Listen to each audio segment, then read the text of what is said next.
हाँ जी, तो इस वीक के वीकली बाज़ार टॉक के एडिशन के साथ मैं आप सब लोगों के सामने हूँ। देखो इस वीक में कुछ 2-3 चीज़ें हुई हैं। हम प्रोबेबली 2 चीज़ों को कवर करेंगे। नंबर 1, सेबी ने कुछ बड़े बाज़ार के नियमों में बदलाव किए, कुछ चेंजेस किए, that we will cover. And second is जो आप लोगों के लिए बहुत इम्पोर्टेंट है, दैट सेबी ने रिसर्च एनालिस्ट और इन्वेस्टमेंट एडवाइज़र बनने के लिए जो नॉर्म्स होते हैं, उनमें काफ़ी रिलैक्सेशन किया है। तो जो लोग लॉन्ग टर्म बेसिस पे खुद का बिज़नेस करने का सोच रहे हैं कि मैं कैपिटल मार्केट में बिज़नेस करूँगा आगे जाके, उनके लिए literally this will be a milestone, this will be a turning point. तो हम इन दोनों चीज़ों को एनालाइज़ करते हैं। आप लास्ट तक बने रहिएगा। This is Parth Verma and welcome to the valuation school channel. आप लोगों में से बहुत सारे लोगों ने अभी तक सब्सक्राइब नहीं किया है, तो प्लीज़ वो सब्सक्राइब कर लो। कंटेंट तो फाड़ होने वाला है, उसकी तो गारंटी है। हम आगे बढ़ें, इसके पहले थोड़ा-सा ये देख लेते हैं कि मार्केट के क्या हाल हैं अभी।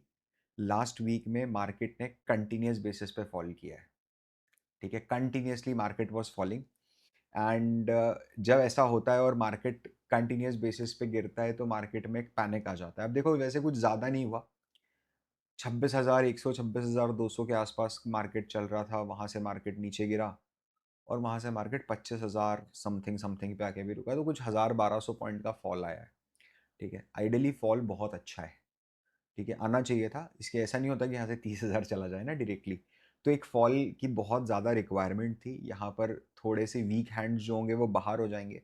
जो रिटेलर्स हैं जिन्होंने पैनिक में माल बेच दिया, जो कमज़ोर दिल वाले लोग हैं वो सब बाहर हो जाएँगे मार्केट से। अच्छा होता है जब ऐसे लोग बाहर हो जाते हैं तो।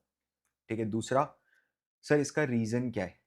अब इसके देखो 2-3 रीज़न हो सकते हैं, जैसा मार्केट में थ्योरीज़ चल रही है। नंबर 1 है इसकी पैसा चाइना में जा रहा है। अब वो कोइंसिडेंस है कि इंडिया के मार्केट गिर रहे हैं और चाइना के मार्केट बढ़ रहे हैं। चाइना में पिछले 1 महीने में market has shoot up by 30%। Just imagine Nifty की अगर मैं बात करूँ, अभी निफ्टी अगर 25,000 पे और 1 महीने बाद मैं बोलूँ कि Nifty is at 32,500, don't you think that it's a miracle? आप बोलोगे miracle, miracle, right? So you need to understand यार कि 33% किसी का कंट्री के इंडेक्स का, वो भी चाइना जैसी कंट्री के इंडेक्स का बढ़ जाना, क्या ये अपने आप में एक बहुत अद्भुत बात है? बिल्कुल 100%, राइट? 100%। तो लोगों को क्या लग रहा है कि इंडिया से एफआईआईज़ पैसा निकाल रहे हैं, एफआईआईज़ ने पैसा निकाला भी है। बट मैं डिनाई नहीं कर रहा हूँ इस फैक्ट को, क्लोज टू 70,000 करोड़ रुपीज़ निकाला। अब 70,000 करोड़ रुपीज़ अगर आप देखोगे, तो 7-8 बिलियन डॉलर के आसपास है, ठीक है? बट वो निकाल के क्या उन्होंने चाइना में डाला है, चाइना के अलावा और कहीं डाला है? We never know. हमको बता के थोड़ा ना डालेंगे, ठीक है? और अगर उनको चाइना में डाल देंगे तो कहीं से भी पैसा आ सकता है। हो सकता है इंडिया का पैसा डाल दिया, हो सकता है कहीं और से पैसा लाके डाला, हो सकता है डाले ही ना हो। For some extra reason, for some more reason they have done that, कि अभी थोड़ी-सी प्रॉफिट बुकिंग करते हैं and we will start buying new shares. भाई, एक पोर्टफोलियो का चर्निंग भी तो हो सकती है ना, कि खरीद के वापस खरीदी स्टार्ट करें, वो सब समझ में आ जाएगा आने वाले दिनों में। मेरा तो बोलने का मतलब ये देखो यार, we all are student of finance. हम लोगों को वेल्थ बनानी है, हम लोगों को मनी नहीं बनाना है मार्केट से, ठीक है? अगर मार्केट आपको पूरा समुंदर देने बैठा है, तो मैं मार्केट में जाके बाल्टी नहीं भरने आऊँगा। समझ रहे हो? मैं पूरा समुंदर ही लेके जाऊँगा घर। तो I want to create that kind of wealth in the market and I wish all of you to create that kind of wealth, और at least have that kind of mindset.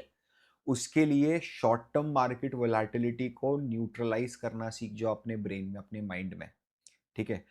100% ये सोच लो कि मैं कोई मतलब नहीं है and I will just completely neutralise it. आप लॉन्ग टर्म चीज़ों को सोचो, तभी वीकली बाज़ार टॉक में आई नेवर टॉक कि इस हफ्ते मार्केट में ये हुआ, इस हफ्ते। यार I want to give you the learning ना, वो तो फिर न्यूज़ रीडिंग हो जाएगी, जो लोग कर ही रहे हैं। 100% कितने सारे लोग कर रहे हैं, ठीक है? I want to give you the real learning कि देखो ऐसा हुआ, इसके पीछे का इम्पैक्ट क्या है, और हम एग्ज़ैक्टली वही समझने की कोशिश करते हैं। चलिए, तो देखो आप मार्केट में अभी सेबी ने क्या इंट्रोड्यूस करा, सेबी ने अभी-अभी सेबी की बोर्ड मीटिंग हुई, इसी हफ्ते वो मीटिंग हुई और उसके कुछ आउटपुट्स निकले। सेबी ने धड़धड़ाते हुए उस आउटपुट्स को मार्केट में रिलीज़ करा, बोला देखो, अब है ना, हम कुछ नए रेगुलेशंस लेके आए हैं इंडेक्स डेरिवेटिव्स में। बोले सर ये सुना-सुना लग रहा है, आपने पिछले वीकली बाज़ार में भी कभी इसको कवर किया था? बिल्कुल किया था, बट उस टाइम पर सेबी ने कंसल्टेशन पेपर ज़ाहिर किया था। सेबी ने लोगों से सलाह माँगी थी कि आप बताइए कि क्या-क्या चेंजेस होने चाहिए। 6,000 रिस्पॉन्स मिले थे। चेयरपर्सन ने बोला है, मिस माधुरी मैडम ने, ठीक है? माधवी मैडम ने। सो उसके बेसिस पे सेबी ने डिसीजन लेके कुछ नियम में बदलाव करे। सेबी का बोलना है कि देखो जो छोटे इन्वेस्टर्स होते हैं, जो बंदा थोड़ा करेज लेके या लोगों से रॉन्ग इन्फ्लुएंस लेके 4,000, 5,000, 2,000, 3,000, 10,000, 15,000 रुपए लेके वो ऑप्शन ट्रेडिंग करने उतर जाता है, तो मार्केट की अप डाउन इतनी ज्यादा होती है कि वो अपना पूरा पैसा लूज कर देता है।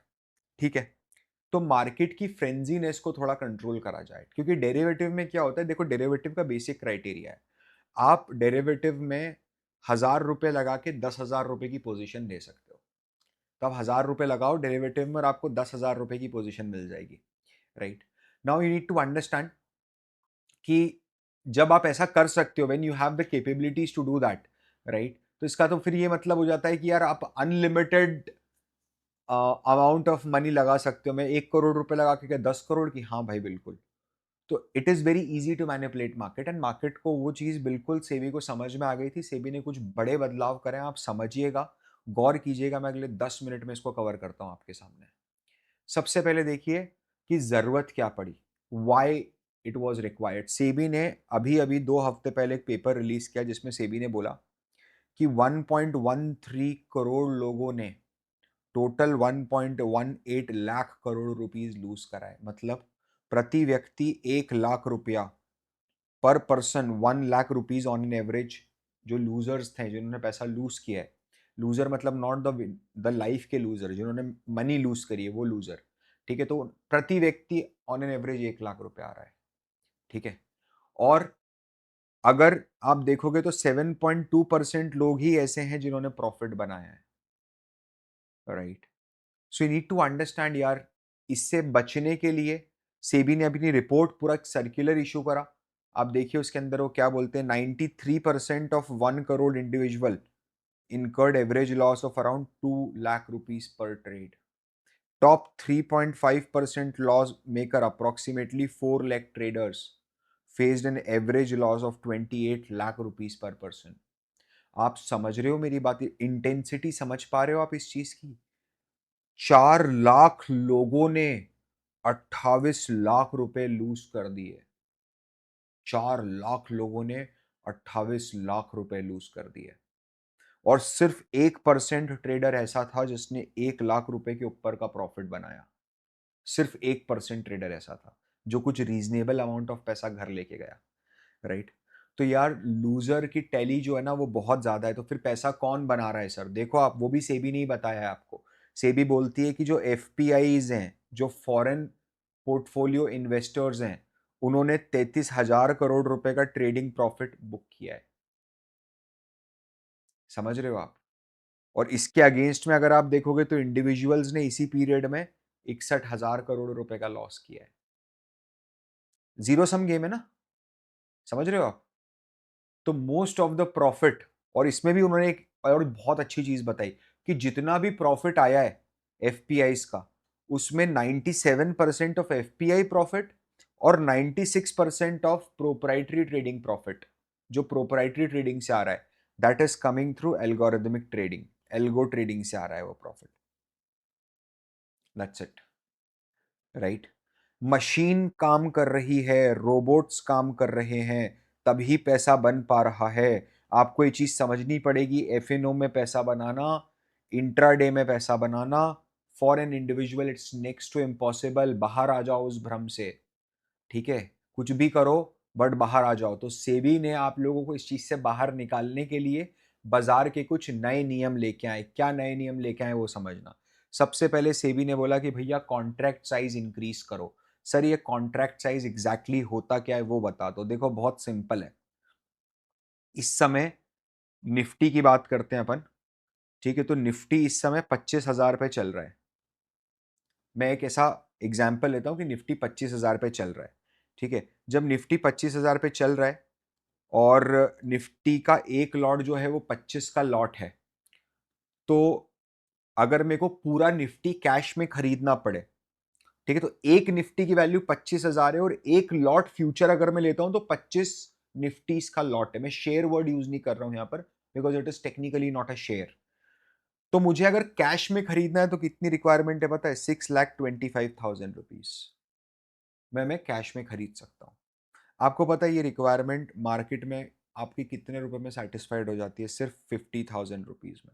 आप 50,000 रुपये डालिए और 50,000 रुपये में आप एक लॉट उठा लो निफ्टी का। 25,000 है शायद, 50 भी नहीं है, 25,000 है। इतना लिवरेज मिलता है आपको। I never do that, that's why I don't even know that, right. तो सेबी ने क्या बोला, सेबी ने बोला देखो लॉजिकल है, लॉजिक समझ लोगे ना तो आपको एकदम क्लैरिटी मिल जाएगी कि मैं क्या बोलना चाह रहा हूं। सेबी ने क्या बोला पता है, सेबी बोलता है कि भैया आप एक काम करो, ये लोग ऐसे नहीं मानने वाले, आप तो है ना जो कॉन्ट्रैक्ट साइज है ना अपना ये वाला, ये कॉन्ट्रैक्ट साइज को 5 लाख से 10 लाख रुपए के बीच में अभी है, ठीक है, इसको बढ़ा के अपन 15 से 20 लाख कर दो।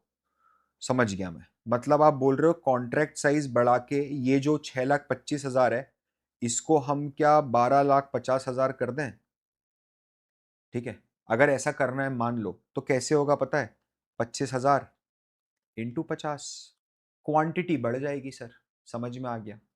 तो इसका मतलब ये है कि अब एक लॉट में कितने शेयर्स हैं या कितने यूनिट्स हैं वो इंक्रीज हो जाएंगे। क्या ऐसा ही हुआ है, ऑलरेडी प्रपोज भी कर दिया है, जीरोधा ने अपनी वेबसाइट पे प्रोबेबिलिटी के साथ डाला है कि हो सकता है कि ये नई चीज़ें सेबी लेके आए और इस तरीके से अगर होगा तो ये नई मार्जिन रिक्वायरमेंट है। मतलब पहले निफ्टी का एक लॉट जो 25 शेयर्स का आता था, 25 यूनिट्स का आता था, वो अब 60 यूनिट्स का आ रहा है। तो आप अगर इसको देखोगे तो ये है 25,000 रुपये का एक यूनिट, तो अब ये लॉट 15 लाख रुपए का आएगा, सिंपल सा लॉजिक है।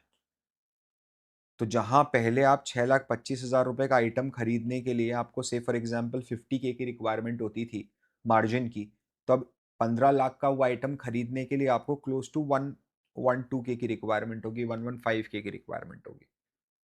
तो एक तो ये बहुत अच्छा करा कि मार्जिन इंक्रीज कर दिया। दूसरा, ये ध्यान से समझना, सेबी ने कैलेंडर स्प्रेड के बेनिफिट को एक्सपायरी के दिन खत्म कर दिया।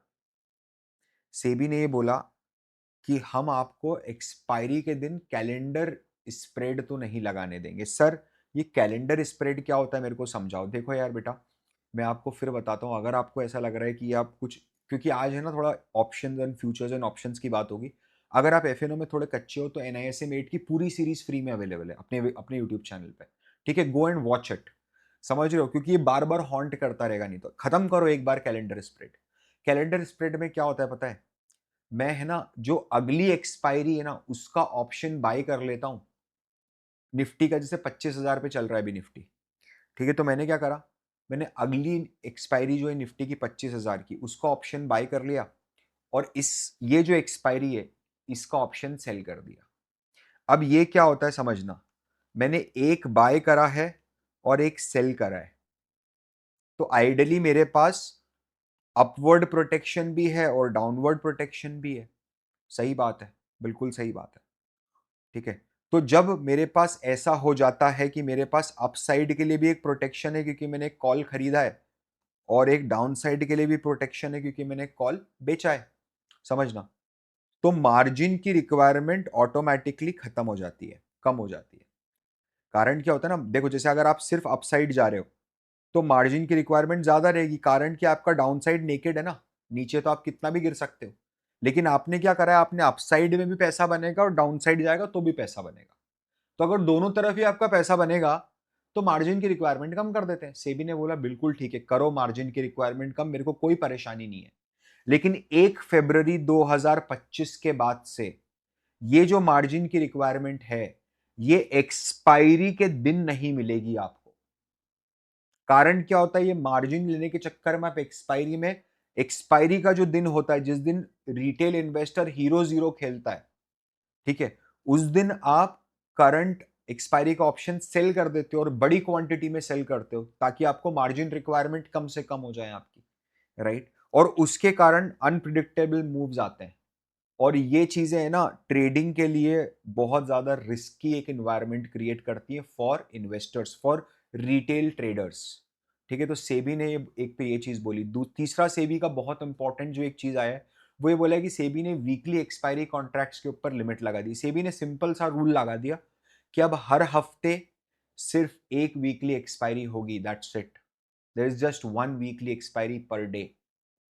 समझ रहे हो आप, per week, sorry per exchange, my bad, एक एक्सचेंज की एक वीकली एक्सपायरी। तो एनएससी निफ्टी की एक्सपायरी रखेगा, बीएससी सेंसेक्स की एक्सपायरी रखेगा।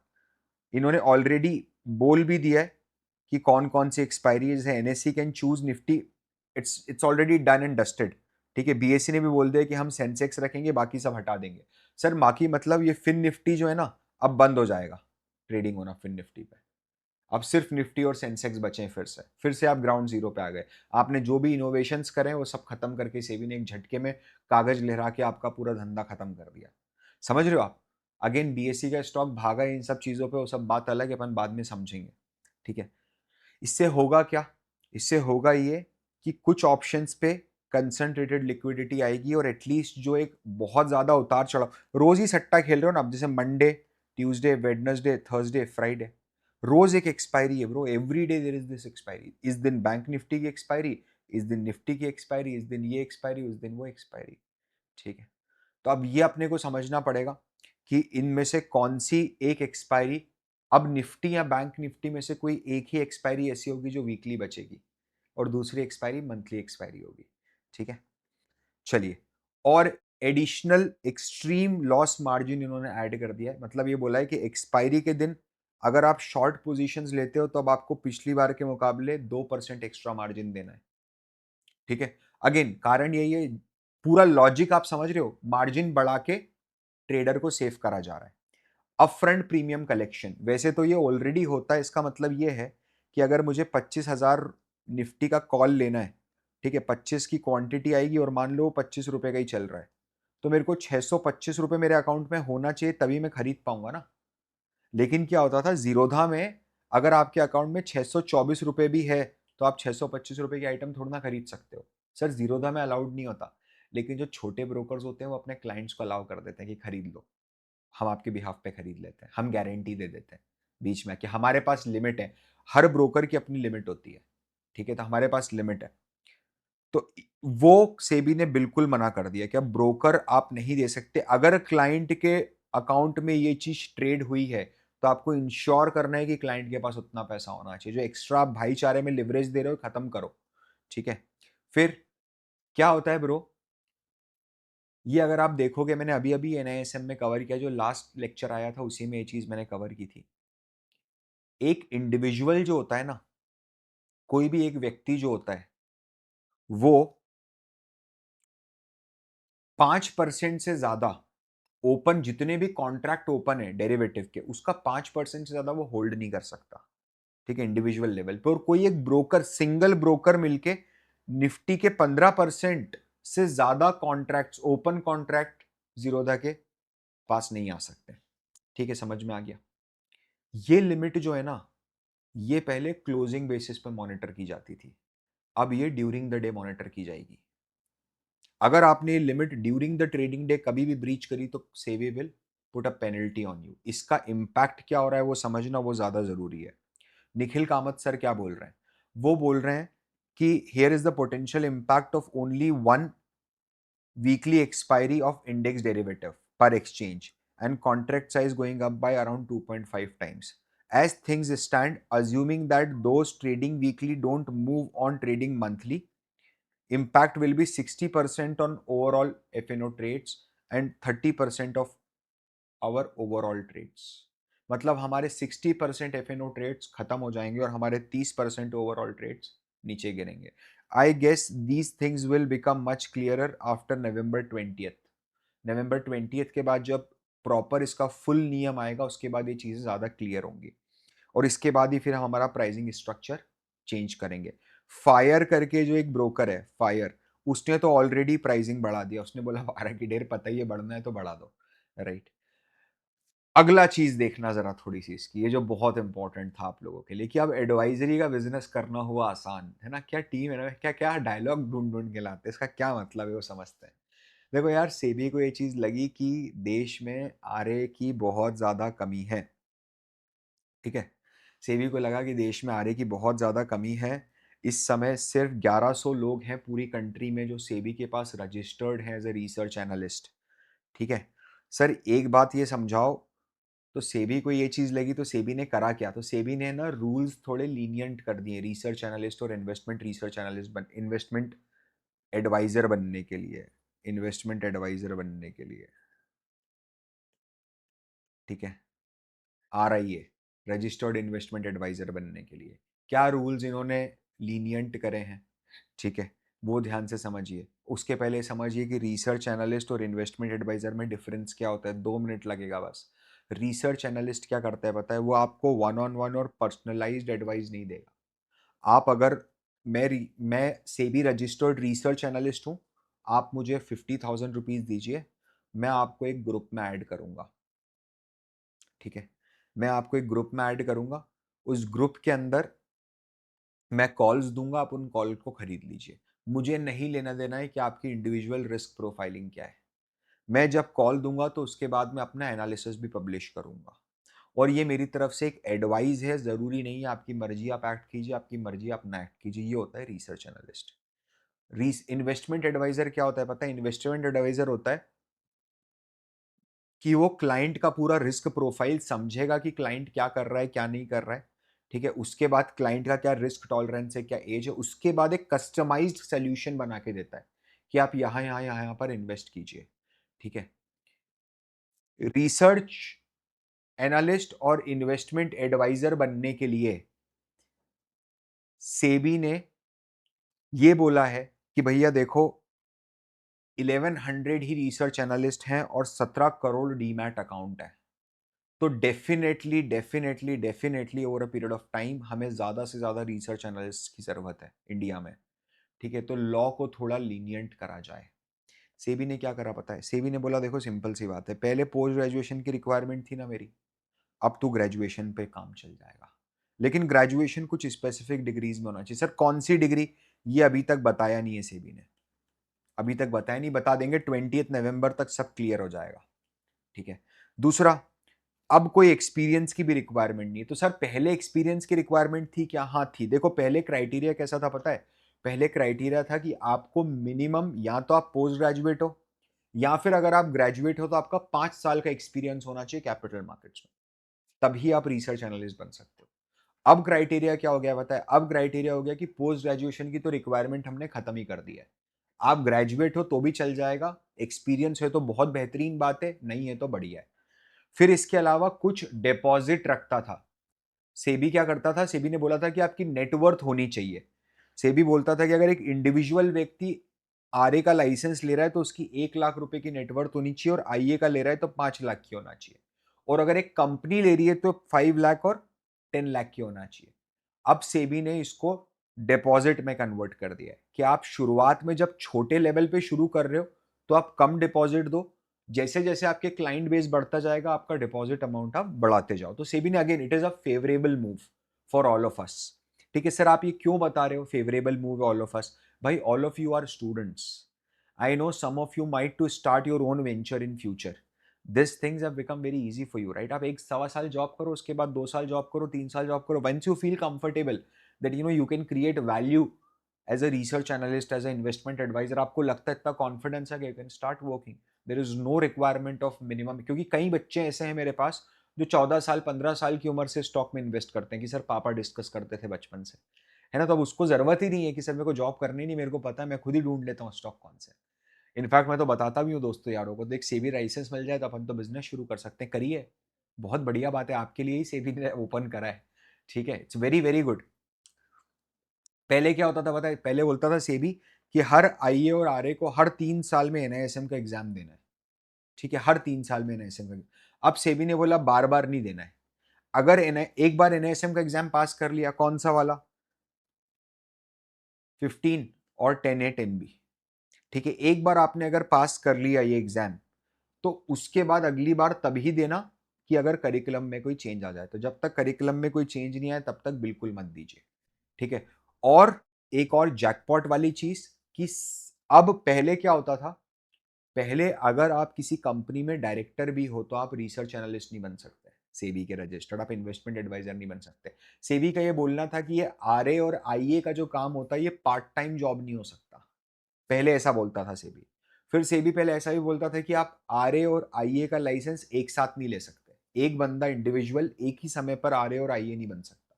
अब सेबी ने बोला है आप ले अप्लाई भी एक साथ कर सकते हो और बन भी सकते हो एक साथ, नंबर 1, ठीक है। नंबर 2, सेबी ने ये बोला है कि अब आप पार्ट टाइम भी ये बिजनेस कर सकते हो, बस ये है कि आपका कोई कॉन्फ्लिक्ट ऑफ इंटरेस्ट ना होना चाहिए। मतलब ऐसा नहीं है कि आप सीएनबीसी पे रिपोर्टिंग भी करते हो, एंकर हो, और आप साथ में रिसर्च एनालिस्ट का बिजनेस भी रन कर रहे हो। That is not allowed. आप मोतीलाल ओसवाल में इक्विटी रिसर्च एनालिस्ट भी हो और साथ में आप आईए का काम भी कर रहे हो। That is not allowed. तो it became very very lenient for all of us, मतलब फॉर स्टूडेंट्स। एंड ट्रेडर्स जो है होते हैं, जो ट्रेडिंग कॉल्स होते हैं, समझना, जो सेबी के पर्सपेक्टिव में नहीं आते हैं, उनको कंप्लाई करना ही पड़ेगा। ठीक है, उनको कंप्लाई करना ही पड़ेगा जो सेबी की रिसर्च एनालिस्ट की गाइडलाइंस आएंगी। ठीक है, so you need to understand that this is how the dynamics are changing. कुछ था नहीं ज़्यादा यार इस बार।